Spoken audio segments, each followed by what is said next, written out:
Hey everyone, Ken and Profit here. In this video, we're going to tackle camera tracking in Blender, and we're going to do it in 6 minutes. So after this, you should be able to master the basics of camera tracking in Blender.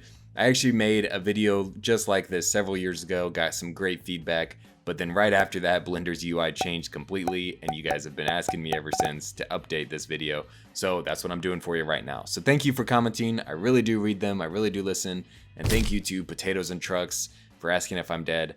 I'm not dead. Alright, let's start the tutorial with step 1, load in your footage. So I'm going to actually use a new VFX tab and just drop in my image sequence. I have it all converted to JPEGs. An MOV file will be just fine if you want to use that. I'm going to prefetch my footage and then jump into step 2, detect features to track. This is kind of an automatic way of tracking. I'm going to come over here to the left hand side and detect features. We get this little detect features menu. I'm going to increase the margin, which is the space in my footage around the edge, just to give us some little more wiggle room. Turn the threshold down and cut the distance in half, and you see we get way more trackers. And by doing that, pressing Control T, we can track forward. A bunch of them are going to be trash, so step 3, let's clean up the bad tracks. I'm going to come down here to solve and choose the cleanup menu. Set the error to something like 0.125 or something around that area for the error level of track you want to get rid of. Select delete tracks and then just start sliding the amount of frames that have a track with that error. You can also use this menu after you press clean tracks, and it'll start deleting and removing the bad tracks. Nice and clean and shiny. With that done, it's time to repeat steps 2 and 3, only backwards. And no, I don't mean face the wall while you do it, I mean go to the end of your timeline and do it. But first press Ctrl L to lock all those clean tracks that you have. At the end of your timeline, do the same thing backwards. Detect features, only this time press Ctrl Shift and T so that the tracker tracks automatically backwards in Blender. And now you have twice as many markings, and you can go through the clean process. Sometimes you don't get anything different here, but sometimes you get a few good tracks out of that. Then you can proceed to manual tracking if the detect features didn't work and you don't have enough tracks in there. Just select a point of high contrast. You can lock your footage to that track so that you can view it. You can see what locking your footage does. It allows you to view that track throughout the duration of the clip to make sure it stays on point to that location. You can do this, repeat this as many times as necessary if you want to manually track your footage. Also, if we examine the graph here, you can see you can actually just click on a straggler marker here, and you can see this one jumps around a good bit. Using this eyedropper tool, you can see as well just different ways to visualize what tracks are bad. So we want to go through, and any track that its graph isn't really following the status quo of all the others, you can just kind of visualize them using that graph and just remove the stragglers. This will help clean up any bad tracks that the cleanup process missed and give you a nice, clean, even track throughout your whole footage.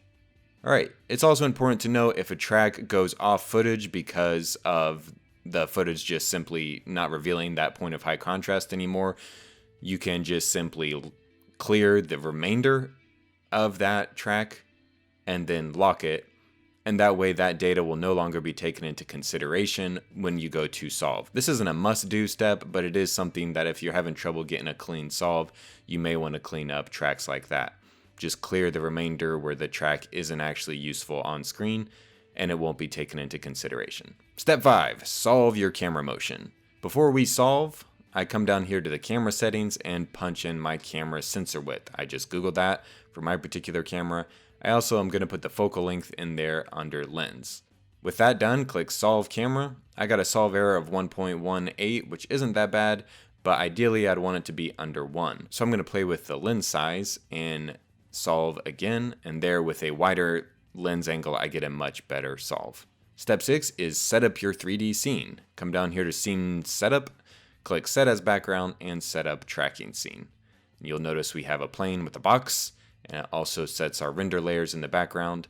Now you'll need to select 3 tracks for the floor of your 3D scene, and then a track for the orientation as well. You can play around with this until that plane and box are sitting right on top of your footage in a way that matches your ground.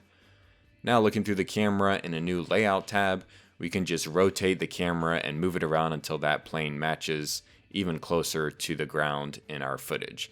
This can take some time and it can be kind of finicky, but I'm just using R to rotate and G to grab to move my camera around so that everything sort of lines up with the ground in my footage. You want to make sure you play through and you can now see everything is tracked. You good tracker Blender person, you. Voila. You're done. And that'll lead you to step 7, which is render your scene. You want to make sure transparent under film is checked. You also want to make sure you're using cycles because Eevee won't quite work with the shadow layer just yet. And then if you jump into the compositor, you can see Blender, if you use the setup tracking scene, already will put all the render layers in the correct spot so that you have a 3D asset and it'll automatically composite it over top of your footage with a shadow layer, all nice and neat. Now you have the flexibility of swapping out whatever 3D assets you want into your camera tracked scene, such as this car, which you can download from my website, motionblendstudio.com. You like that plug? You can download this model, play around with it. It's fully rigged and you can throw it in there and make some sort of cool animation and fool all your friends into thinking you just bought a sports car. So that's it for this video, guys. Thanks so much for watching. That is the basics of camera tracking and how to master camera tracking in Blender very, very quickly. But using these steps, you should be able to fine tune your footage and your track and move on to bigger and brighter visual effects. Thanks for watching, everyone. I'll see you next time.